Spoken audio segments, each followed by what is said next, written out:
અંધારું થઈ ગયું. પછી રેડ, બ્લુ, ઓરેન્જ, વ્હાઈટ એવા કલર દેખાડા.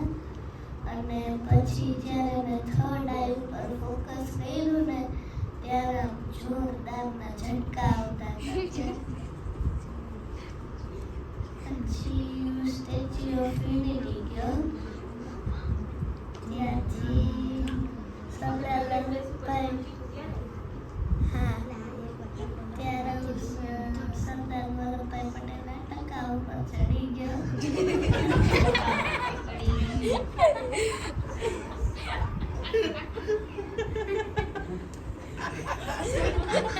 પછી બોડીમાં ઘૂસી ગયો તો ખબર નહોતું કોણ હતું.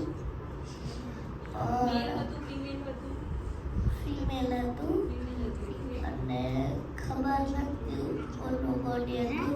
એમનામાં જ ઘૂસી ગયો તો. મારો સાવલ હતો એ કહેતો હતો કે તારું કોક જાણીતું છે તો યાદ કર. તો મેં યાદ કર્યું ને તો એ મારી ફ્રેન્ડ હતી યાત્રી. પછી તમે આવવાનું કહી દીધું. હા ના એ મારી ફ્રેન્ડ જ છે. એ અત્યારે અહીંયા હું જ્યારે ત્યાં જ છે.